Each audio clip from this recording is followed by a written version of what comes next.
Today he speaks on the secret gems of East Longmeadow, conservation areas, public open spaces, and wetlands. So let's welcome George. Thank you very much. Happy to be here. Yeah, I'm going to talk about conservation areas, public open space, and wetlands because these are not all the same thing. And one of the things I'm going to refer to, this is a map of the town. And all the green parcels are public open space. It's town-owned land that's open space. And that is accessible for people, well, I won't say accessible. You can go there. Okay, how accessible it is depends on your ability to get around, because it's not necessarily all of them are the easiest way to go. The yellow parcels are private open space.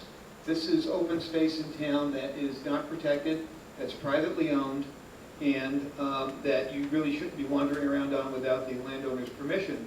But you can see there's a lot of open space left in town still. Okay, particularly a lot of public open space. And that's been deliberate. That's taken the Conservation Commission probably 50 years now to assemble those parcels one by one. A lot of them are tax title parcels. A few of them we've actually bought. Some of them have been partial donations and partial purchase. And taken together, it's a real legacy to the town that one I'm really happy we were able to do.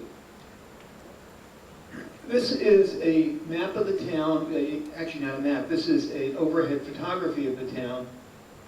And it doesn't, can we get the lights turned on a little bit here? No. Because it doesn't show up real well in the light. But you can see that there's a lot of green space in the town. Okay, the various golf courses and other places in town that are green.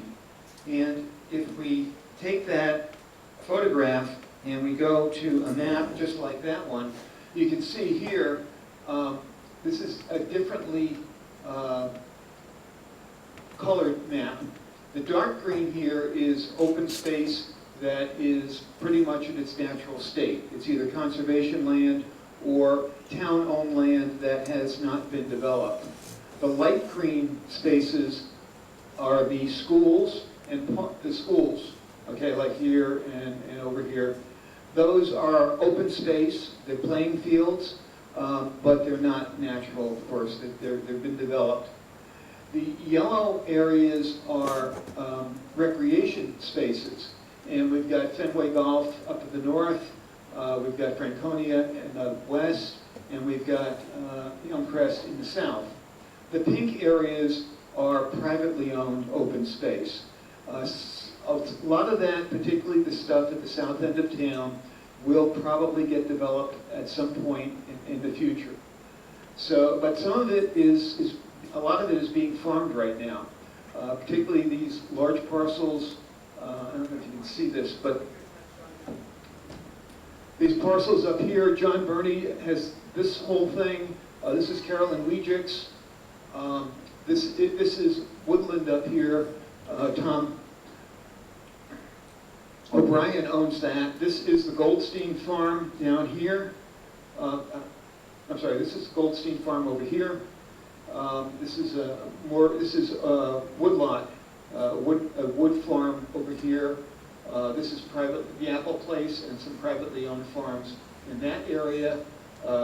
Rudy Balonen's farm is over here. No, it's not. Rudy Balonen's farm is over here. And East Meadow Farm, the Turnbergs is over there. So there is a lot of farmland and open space in town still, but you can see there's a great deal of public open space. And one of the things that people get confused about is the difference between conservation areas and other open space in town. People look out their back door and they say, oh, there's a swamp behind me, that's conservation land. That's not really true. The land may be subject to the Wetlands Act and therefore need permission from the Conservation Commission to be developed, but it may not be conservation land.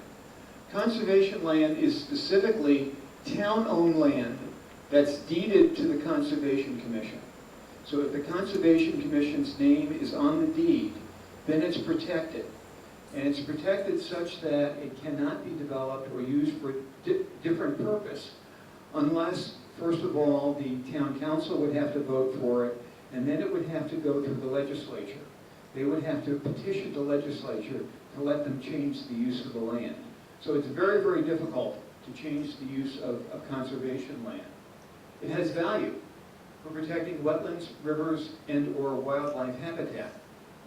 One of the things about wetlands in town is that when it rains, that's where the water goes. And if you don't have wetlands, then it all goes right to the river, and the river floods into your backyard. So you don't want that to happen. So protecting the wetlands actually is flood protection, as well as providing habitat for lots of things, not just deer and turkeys, but salamanders and frogs and birds and turtles and just a whole host of animals that use these areas. They are open for public access, but the trails are not maintained. Okay, the town does not have the money to maintain the trails in most cases. So in those areas where they're used heavily, the trails stay open because people walk them. But in those areas where they're not used, the trails tend to get overgrown. However, they are open for public access. You can go in there. They are theoretically closed for hunting. Okay, the Conservation Commission does not give permission to hunt on conservation lands.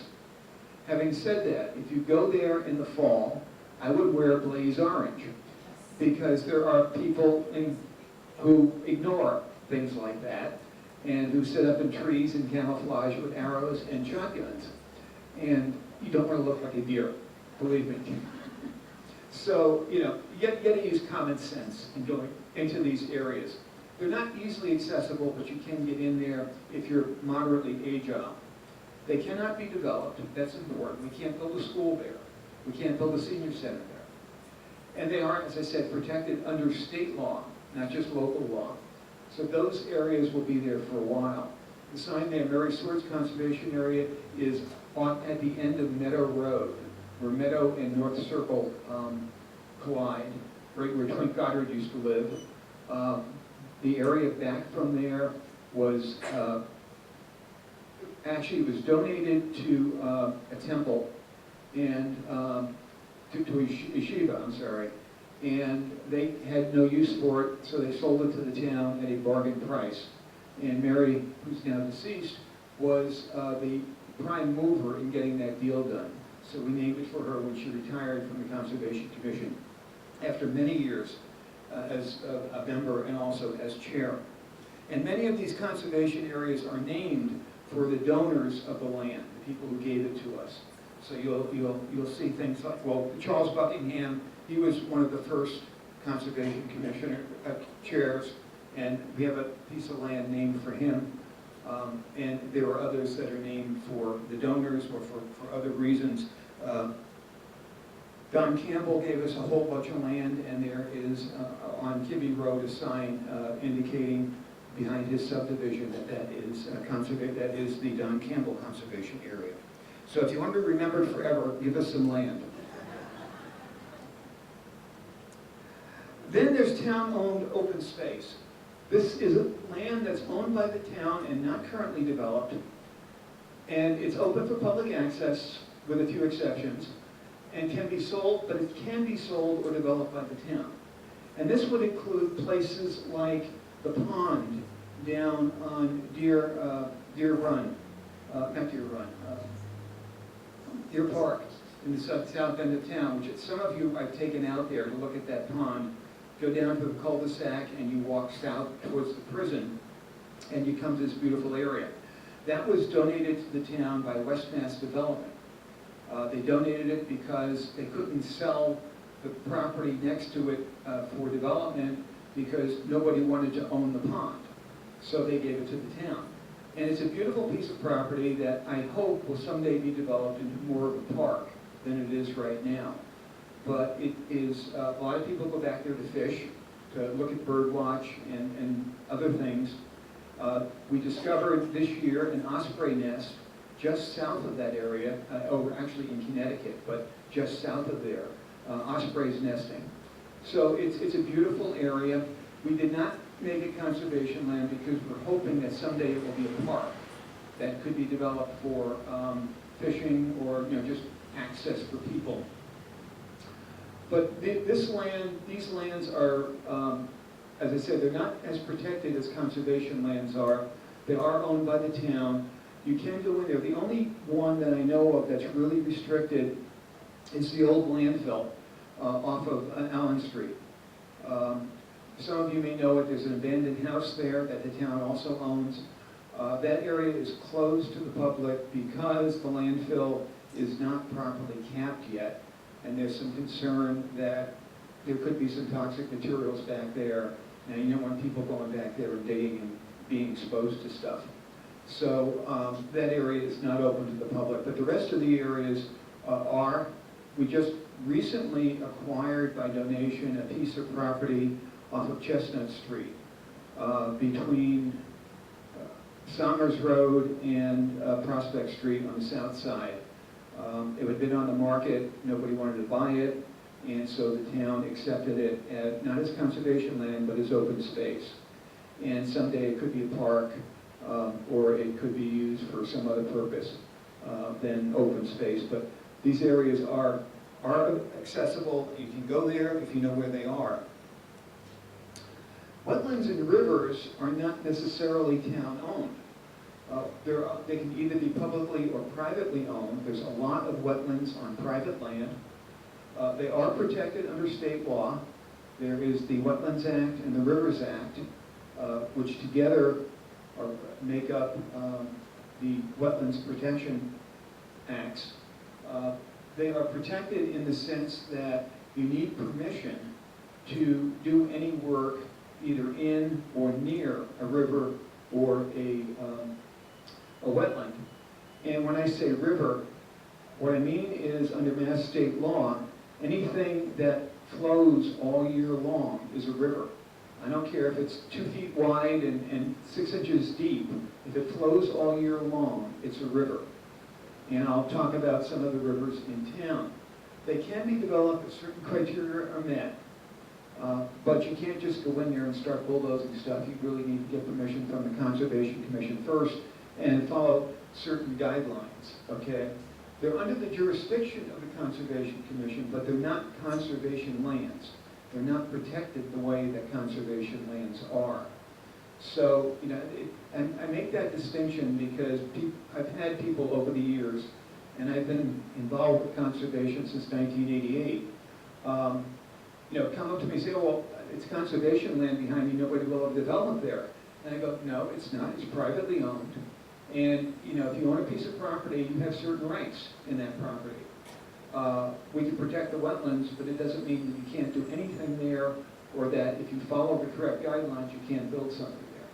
So there is a distinction, and I want to make that very clear because people get very confused about that over time. Some of the major conservation areas in town, Pine Quarry, which is between Old Farm Road and Lee Street. And I know I've taken some of you into there to look at Pine Quarry. It's a gorgeous place. That's a picture of it on the right there. The Watchog Meadows is the area between Kibbe Road and Parker Street. Now you drive down Parker Street or Kibbe and all you see is houses. But those lots only go back 100 feet or so, and everything else between there is pretty much town-owned. There's a couple of private parcels back there still, but mostly town-owned. And it's taken a long time to assemble all those parcels. There are actually quite a number of different conservation areas that have been put together back there. Don Campbell contributed a lot. The Brown Farm attaches to it at the bottom. Hoover Quarry attaches to it at the top. And there are a number of, the Stevens family gave us some land up near the top. We own everything basically from the back end of Porter Road Pet Care down to Hamden Road in the middle there. There are trails through there, you can get through there, but you're going to get your feet wet and they're not well maintained. And so you got to be a little bit more agile if you're going to go through there. The Jarvis Nature Sanctuary, I think we've taken people there, that's behind Meadowbrook School. Okay, it was originally designated as an outdoor classroom for Meadowbrook. It is not used that way, but it's what we call a wet meadow. And there are, we'll talk a little bit more about that later. I told you about the Mary Swords area off Meadow Road. There's an area between Vineland and Boyer Avenues that is just wetland. You really can't get in there very easily. There's not much to see there. The Verratti family contributed land from behind St. Mark's all the way back to the Indian Springs subdivision.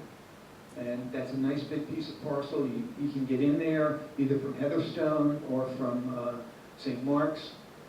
There's a little sand pit at Hamlet and Lull Avenues that has unique, I'll talk a little bit more about that. Then there's Charles Buckingham area, which is on the eastern side of town at the end of, I never remember this one. Yeah, at the end of Tanglewood. And that also is just a very, very wet area that you can't really get into very easily, but it does protect the wetlands back there. Talk a little bit more about Pine Quarry. Pine Quarry is one of the original large quarries in town, and as you probably know, this town was built by the quarrymen. We are East Longmeadow because of the quarries. The quarries brought in a big population of people to work them, and those folks were different from the folks in the street down there by the Connecticut River. And over time, the two communities grew apart, and eventually we became our own town. Was it not for the quarries, we would probably still be part of Longmeadow. Pine Quarry is a beautiful area. It's a little bit difficult to find your way into it, but when you do, it's soaring cliffs of great brownstone, which are really beautiful all year round. With the autumn, it's particularly spectacular. The woods are full of woodland birds, and the trails are actually quite good because they're used a lot by the people who live on Old Farm Road, and so they stay open, which is important. Wanchog Meadows I talked about, there's a power line that goes right down the middle of it, which makes it a little bit easier to walk. As I said, it goes all the way from, there's just some pictures of it, it goes all the way from the back of Porter Road Pet Care down to the Brown Farm. You can get into it, there's an entrance off of Kibbe Road. You can follow the power line in off of Parker Street near Pilgrim, or you can go in off the end of Fern Glen, okay? Fern Glen right now is somewhat blocked because a tree came down. I expect it's going to get cleared because there's a sewer easement through there, and DPW needs to get into there to work on the sewers, so they will get that cleared eventually. It's just a beautiful area. The Hoover Quarry is in there. The Hoover is I think I've got a picture of it. Yep. It's actually two quarries, just big area of lake. There are vernal pools in the area that support salamanders and frogs. There are lots of deer back there. There have been reports of bear back there. And, you know, if you're walking in the woods, you always need to use common sense. Best thing is to have three of you together and just keep talking, and then the bears will stay away. Okay?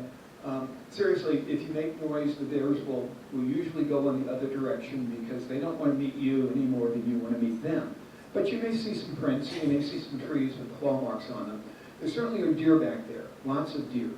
And so you do need to watch out for ticks. Okay, check yourself when you get home, make sure you don't have any ticks on you so that you don't get Lyme disease.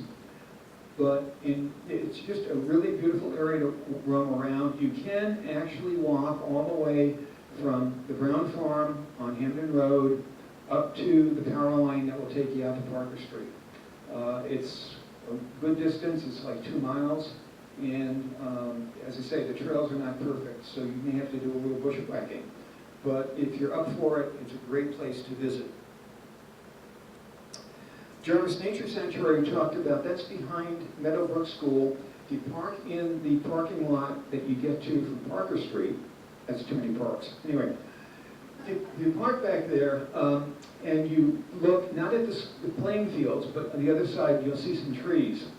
Okay, that's where the sanctuary is, and there's a big red stone sign there that says Robert Jarvis. Jarvis was one of the superintendents of schools, and this was named after him.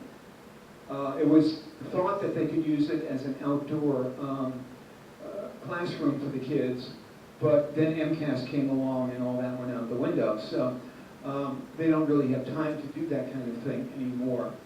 But it is well maintained. A lot of people use it. There's a good trail that goes straight down, and then you can turn left and walk down to either the sewer easement, or you can walk along the edge of Carolyn Weejick's farm and get back up to the school. It's wet meadow, which means that when we're not in a drought like we are now, a lot of it is wet. Not really wet, but you get your feet wet if you're not careful. So you want to wear waterproof shoes if you've got them. It's not hard hiking. It's a combination of open field and forest. There's also a white pine plantation on the far side of the ditch at the end there. That's part of it. So there's a wide variety of habitat. And it is a breeding ground for woodcock. And in the springtime, Gene and I lead a woodcock walk there. We go out usually in March with the Allen Bird Club and go in there, and you can see the woodcock, which are shorebirds, but they live inland. And they do this spectacular nuptial flight where they fly up in the air, maybe 100 feet or so, and then descend with the wind going through their feathers and making loud noises. These are the guys. They're trying to attract the girls. And when they land, they then land and circle, or move in a circle, and make a peeping sound. Peep, peep, peep. And that's how the girls locate them. And when a girl comes in, they fly off in the bushes together and, make more woodcock. But it's kind of spectacular, and it's something that happens in a lot of areas, but the habitat for those birds is going away rapidly. They don't do this on suburban lawns or on golf courses. And so preserving that kind of habitat is important for those birds. There's also turkey back there and all kinds of songbirds. I've had bluebirds there, all kinds of warblers, hawks flying over. I once actually had a balloon land there, believe it or not, a hot air balloon. But it's just, it's an easy place to get into and walk around in. Never had any problems there. The kids walk through there going to and from school. So it's kind of a neat place. Mary Swords Conservation Area, I said, is at the end of Meadow Road. Actually, the end of North Circle Road. But you get there from where it intersects with Meadow. And there's a pretty good trail system in there. And if you go all the way in, there are some small quarries at the end, okay, just before you get to the subdivision off of Elm Street. And then you can actually walk all the way out to Elm Street. But I tell people don't, because it does connect with Elm Street. But I tell people don't park on Elm Street, because you know what Elm Street looks like. So you go around to North Circle, you can park at the end of North Circle and nobody will bother your car. Again, a beautiful area to wander through, and this is, again, an easy area to get into. Vineland-Avoyer is just wetlands between Vineland and Avoyer area. There really are no trails there. The variety, I said, is between Heatherstone and St. Mark's Episcopal. You can get there from the River St. Mark's, or you can go up the variety's driveway, which is actually a street at that point, and get in just by turning left. It contains the beginnings of the Pacusic Brook, which is the brook that goes right through the middle of town here. What it does, actually, that rises at Indian Spring, which is behind there. But then it comes down through the Verratti area, next to St. Mark's, goes under Porter Road, and then winds around next to Maple Shade, yeah, thank you, Maple Shade Road, and then goes up under, by Rockies, and then north by North Main Street, and eventually it ends up in Forest Park. So if you go to Forest Park next week, the lakes you see there are actually the Pacusic Brook that starts in East Longmeadow. So they can thank East Longmeadow for that. Okay, technically it's a river, okay? I'll talk about rivers and brooks that are in town in just a little bit. It's a river for the purposes of the Rivers Act, but for some reason they decided to call it a brook when they first named it, and that's what it is. Hamlet and Low. This is a small sandy area at the intersections of Hamlet and Low. You wouldn't know it was there if you didn't know about it.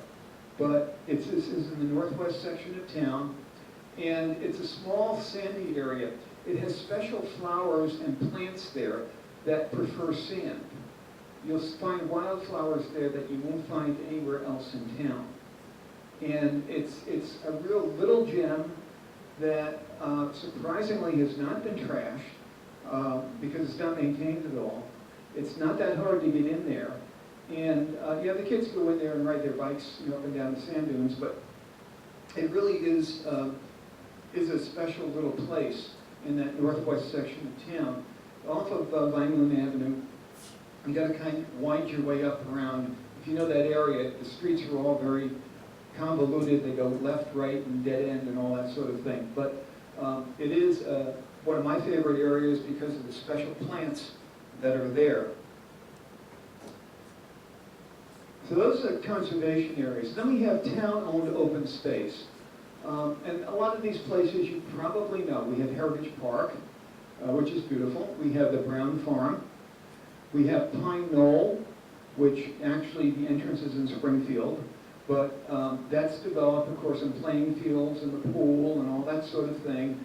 But again, it's nice open space, and you can go, oh, thank you. You can go up there and use it and visit it. The Allen Street landfill, the Deer Park Pond, which I talked about briefly, that's that big, beautiful pond off the cul-de-sac at the end of the Deer Park Industrial Park. And I'm hoping that someday the town will decide to do something with that. Now, perhaps, within a town manager, to kind of coordinate things, we can maybe get something going there and use some of our community preservation funds, perhaps, to do some improvements there so people can actually get in there and see it and use it. The Allen Street landfill, which is on Allen Street, across from, roughly across from the covered bridge. And again, that's not a good area to go into because it's not properly capped and you don't want to get sick. We have the center fields right out here, which are beautiful open space in the middle of town. It really opens up the center of town. They're great playing fields, but it also keeps the center from looking totally congested.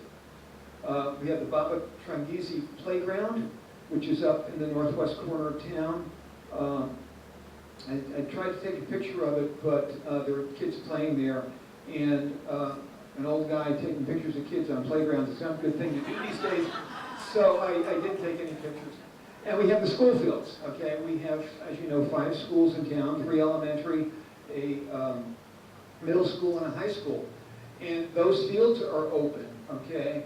As long as the kids are not outside playing, anybody can go up there and run around the fields or whatever.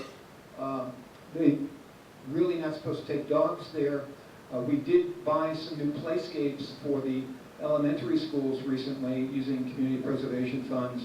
And those are usable by anybody. If you've got grandkids kids or kids that you want to take them out to a playground for a bit, you can go to any of the elementary schools, and there are nice playscapes there, after school or on the weekend to play on. So these are all open space, but they're not conservation land. They're not as protected as conservation land is. Parkland is somewhat protected. It has to be used as a park unless they go through the legislature. but it's easier to do with, you can put up structures that are park-like. You can put up a recreation building in a park that you couldn't do on conservation land. And if you're not aware of it, let's talk about Heritage Park a little bit first. Heritage Park, as you know, is beautiful. We have the lake, we have the playscapes, we got the playing fields, we have the geese, but and the pavilion where we hold our plant sale every year. What most people don't know is what you see is only about a quarter to a third of the park. The rest of it is all woodland going up the hill. And there are plans being worked on right now by the Recreation Commission to open up that woodland and make it more accessible and usable. One of the plans is to put an exercise trail that would circle around from where the pavilion is, up the hill, and then back down to where the playground is on the other side. And put in stations along the way where you can do certain exercises and things like that. And then eventually to put one or two new playing fields up on the hillside. And the idea is, one of the problems we have, as you know, with open space that isn't used, is that people sometimes get in there and do bad things. And that's not good. What we found out when we put the rail trail in is that if you put in something that's attractive and people are using it and going through there all the time, you don't have people doing bad things, okay? Because they don't want people seeing what they're doing. So if we're going to keep people from camping out or whatever it is they do up there, opening it up is probably the best way to do it. It makes the park safer and it makes it more usable, get more people in there using it and that kind of thing. Whether or not we would, at some point in the future, put a gate on there where we would charge out-of-town residents a nominal fee like they do in Forest Park, is something that needs to be discussed going forward. Right now, anybody can go in there and use it. And as you know, we recently put in the last couple of years, a dog park there. And that has been extremely successful. I was skeptical when it first went in. But it's been controlled. They haven't had major problems there with dogs. And a lot of people use it. And the dogs seem to love it, and people seem to love it. So, and it hasn't really had a negative effect on the park at all. We have Brown Farm, which is again, this is a piece of property that we bought that has tremendous potential. But we have not been able to agree on a town as to what we want to do with it. And part of that has been that, again, we had different departments with different aims, and nobody really to take charge and say, this is what we ought to be doing. Now that we have a town manager, we're hoping going forward that there'll be more coordination, and we'll come up with a plan for this that makes sense. We're successful with the community garden up front, which is great, and it'd be great to keep that, but that's only a small portion. There is the stables, of course, which may or may not stay there. There are different opinions as to whether they're good or not good for the place. There is flat land where you can put playing fields. And there are wonderful trails that go back. We've marked them. We marked them last fall with colors that you can follow. And you can go back there and walk for about a mile on the marked trails. And it's, again, a beautiful area all year round. And those trails, they were cut for horses. And so they were well cut. And they seem to be staying open fairly well, because people do go back there and walk them. So we're hoping that we can keep those trails open going forward. Beautiful, beautiful area, a lot of potential. We just need to agree on what it is we want to do there. And one of the things that keeps coming up when I talk with Recreation Commission is the need for people to have trails and places for those of us who are no longer young, like myself, to walk. Not just soccer fields for kids, but also good trails that are accessible, that we can still get out there and walk them without having to climb over things. Deer Park Pond, I talked about some. There are osprey nests there. There are geese nesting there, of course, ducks. There's lots of turtles back there. The tremendous birding habitat. Tremendous. In the springtime, we get warblers moving through on migration. We get orioles, great blue herons. Just a beautiful, beautiful place. And we're very, very fortunate that West Mass decided to donate this to the town so that we can have access to it. And again, I'm hoping that this will someday be developed to make it easier to get into and more park-like than it is right now. But it is a really fantastic place. This is off of Shaker Road, okay? As you go through the industrial park, you think you're out of the industrial park, and then there's this road that goes off to the right with a green sign called Deer Park, and that's where there's some very big industries down there, okay? Very big buildings down there. But at the back end of that is where this is, and it could be connected with the rail trail someday, because the railroad goes right past it, but we did not go down that far when we put the original rail trail in, part because it ends up near going past the prison, and that was not considered to be a good idea to have a rail trail going through the prison property. But yeah, we might get a little bit of railroading coming north that way. Then there are wetlands, okay? And this is where we get the brooks and rivers.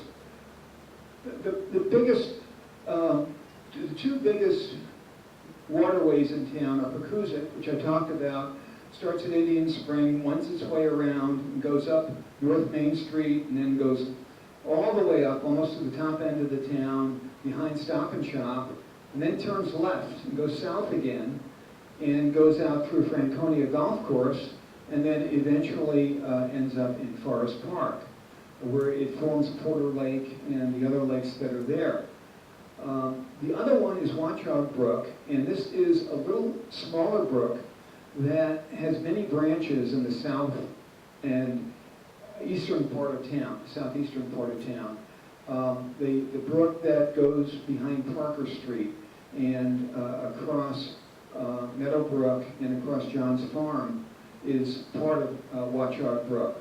The brook that goes across Pease Road and north into the Goldstein Farm is part of Watchog Brook. Okay? All of these rivers, by the way, and brooks, eventually empty into the Connecticut River. Okay? And you know, one of the things about brooks in particular that a lot of people don't realize is that we don't treat our stormwater in any way, okay? When it rains and the water runs into that catch basin on your street, it's going to a brook right away, okay? It flows up through the pipes and it goes to the nearest waterway. So it's important to remember that you know, don't throw things down the catch basins because it's going to go straight to a river. Particularly, you know, if you're dealing with animal waste, because a lot of us have dogs, you know, the proper thing to do is to throw that in the trash, not down the sewer grate. And, you know, if you're washing your car, that water is going to go straight down the sewer grate if you wash it out to the street. So think about those things. The Mill River is in the northeast corner of town. Okay, it goes across Porter Road. It's the river that goes through the Fenway Golf, the par 3 golf course. Okay, that's the Mill River, and that goes down into Springfield. It's the same Mill River that goes from the south end to Springfield. Schneelock Brook is at the north end of Elm Street, goes under Elm Street, and then up into Springfield, right along the border of Springfield and East Longmeadow. The Scantic River drains a little bit of town in the extreme southeast corner. It's the river that you cross when you just left town going south on Somers Road, that concrete bridge That's the Scantic River, and that comes out of Hamlet. Jawbuck and Freshwater Brooks are the ones that go through the industrial park. They join south of town, they go into Crescent Lake in Connecticut, and then go on down through Enfield, and those brooks together, becoming Freshwater Brook, are the brook that goes through downtown Enfield. If you've ever been down by the town buildings in downtown Enfield, the library and not the library, but the town hall down by the river, that's Freshwater Brook. And that's why the roads around the mall are called Freshwater this and Freshwater that, because of the brook. And then, of course, other wetlands, but there are the quarries. And I know some of you live in Brownstone Gardens. Brownstone has got the biggest quarry in town. It was originally called the Taylor Quarry, and then it had many names over the years. I think the last people to own it were the Norcross brothers, and then, of course, it became Brownstone Gardens. But it's full of water. It's a beautiful lake. It's man-made because of the quarry. There's Redstone Lake behind Elm Street, which is privately owned, and which was once a swimming hole, but is no longer. And it's also a large quarry lake. Hoover Quarry is a quarry lake, so is Pine Quarry. But there are other quarries in town as well that are not lakes. They're no longer lakes, or that have been filled in, either just with fill or with trash. And there are quarries that have been carved out of the hillsides that you don't recognize anymore. For instance, if you know the intersection of Porter with Maple Shade and Maple Street, okay, not Maple, Pleasant Street, okay, the house that sits there in the corner of Maple Shade and Pleasant, okay, is actually set in a quarry. The hillside behind it has been cut out and quarried way back when. And right across the street from it, where the land goes down next to Maple Shade, that also was a quarry at one time, and that's why it's so much lower than the roads around it. So there are quarries all over town. There are also swamps. Okay, this is Watchout Brook, where it goes under Meadow Brook. Under Meadow Brook, down where the bridge and the ducks are. That little red house at the bottom of Parker Street. This is Pecosic, where it goes across just west of Main Street. This is the Taylor Quarry at Brownstone Gardens, which many of you are familiar with. A beautiful, beautiful piece of property and a great setting for the housing there. It provides wildlife habitat. Some people are not real fond of this wildlife, particularly when there's 1,000 of them in the wintertime and they're all honking at 10 o'clock at night, but in any case. There's marshes. This is the marsh at Brownstone. If you've ever walked by the quarry, there's a road that goes back from the back end of Brownstone on the eastern side of the quarry. And on one side is the lake, and on the other side is a marsh. And I know some people don't like the marsh because it turns green, but it is important wildlife habitat. There are turtles that breed there, and frogs, and all kinds of birds that are in there. And it's just, again, a beautiful, beautiful piece of property if you appreciate marshes. There are little marshes here and there. This one is on Parker Street, where the power line goes in just south of Pilgrim Road. And you can see it's healthy. It's got a lot of cattails as opposed to phragmites. And these little patches of marsh are all over town. And they indicate it's low-lying land, and this is where the water goes. It gets filtered by the marsh, which cleans it, and the marsh also holds the water so it doesn't all dump into the river at the same time and cause flooding. And so these are important little pieces. This is a marsh at the Stop and Shop Plaza.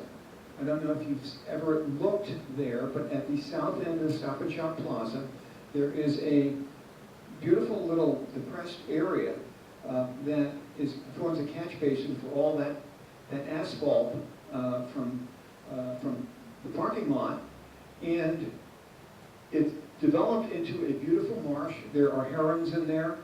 There are wriggling blackbirds. There's actually a little deck behind the medical building there, the bank building, that you can go up on and look out over it. If you were to go down the railroad track, it's not the rail trail up there, it's just where the railroad right-of-way was, behind Stop and Shop, for, maybe a quarter mile. On your left, you will see a broad area. This is actually behind the senior center, between the senior center and the railroad. There's a broad area, beautiful marsh, beautiful. It has deer in there and herons and all kinds of things. Beaver, it has lots of beaver, which is a problem in town because, not because beavers are bad, but because they build dams. And when they build dams, they flood people's backyards. And so you've got to somehow coexist with beavers. But there are marshes all over town. And I think that's the end of it. But what I'm trying to emphasize here is simply the fact that there's a lot of open space in town. Some of it's protected and some of it is not. Okay? And we need to think about that going forward. We also need to think about the unprotected town-owned lands and how we want to use them going forward. There's lots of discussion about what should we do with the Brown Farm, what should we do with Heritage Park, what should we do with the other undeveloped pieces of land that we have in town that are not conservation land. And if you're interested in it, you should be part of the conversation. The conversation is really between individuals, people like Heather Cunningham and myself, the Conservation Commission, the Recreation Commission in particular, okay, as to what should be done, what's the balance between playing fields and hiking trails, how much should be left natural and how much should we have for soccer fields. Everybody's got their own opinion, and the athletic teams are pretty well organized in terms of speaking out for what they feel they need. The rest of us also need to make our voices felt so that there's a balance. At Brown Farm, I'd like to see some playing fields there, but I'd also like to see a lot of it left as woods, so we can go hiking back there or cross-country skiing or whatever. So it's a balance that we need to reach, and we need to become part of that conversation. So keep your ears open for discussions either at Town Council or at the Recreation Commission or at what I'm part of, the Community Preservation Committee, where people come to ask for money for these things. And make your voices known. We want to know what people want. If we don't hear from people, then we're going to listen to the people that we do hear from. So thank you, and if there are any questions, I'll be happy to answer them. Yes?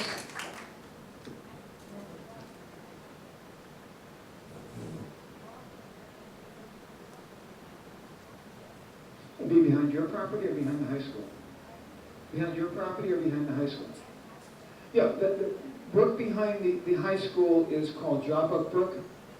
And, one behind the high school, I'm sorry, is Freshwater Brook. And it is on high school property. The high school property goes all the way over to the rail trail, but it's wooded and it's swampy. There is a trail that goes through there, and the cross-country team trains in there. So yeah, that's part of Freshwater Brook, and it goes south to the prison lands and then on. Anything else? Yeah.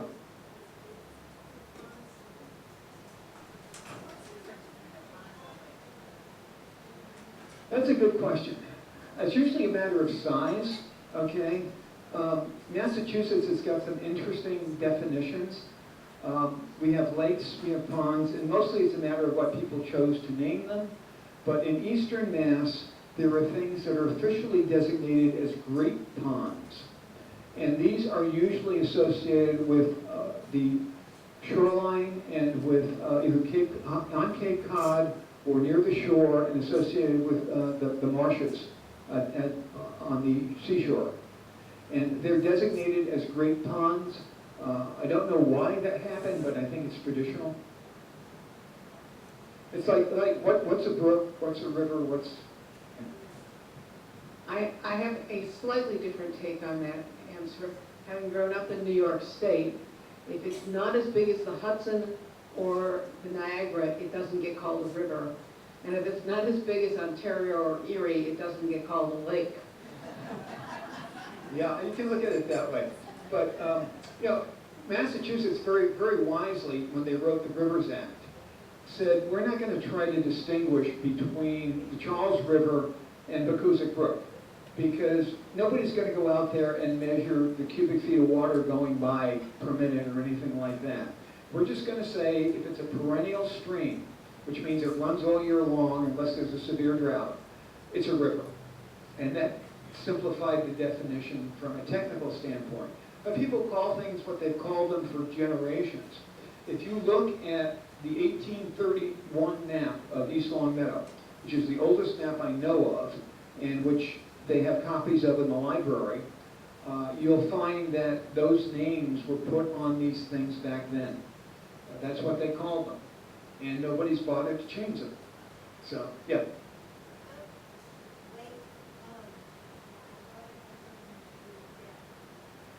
Not really. It's whatever somebody calls it, let's face it, you know.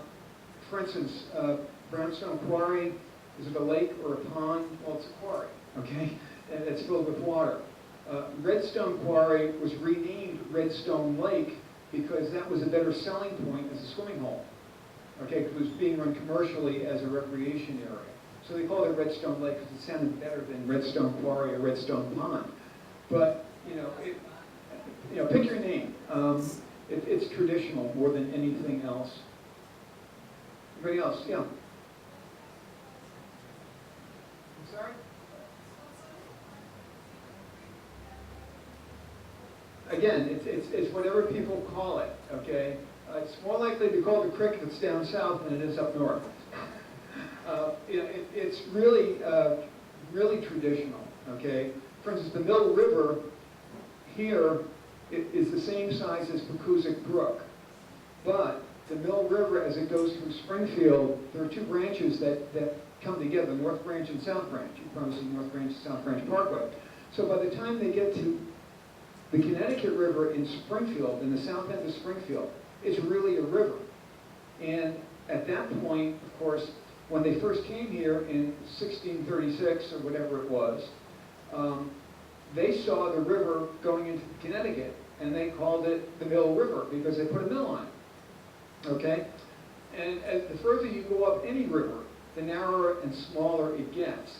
I've been to the source of the Hudson River, okay, which is up on the top of Mount Marcy, believe it or not, and it's called the Hudson River, even though you can put 2 feet across it. And the Connecticut's the same way, okay? So it more depends on what it looks like at the end than what it does at the beginning. And most of what we see in town is the beginning. Okay, Watchet Brook rises here, Pecoozic Brook rises here, the Scandic rises in Hamlet, which is not that far away. The Mill rises in Wilbraham, which is not that far away. Steenlock rises here. So we're seeing the headwaters of all these things, and that's why they're so small. Okay, well, I'll be around if you want to talk. I don't want to hold people because I know you got places to go and people to see. But thank you very much.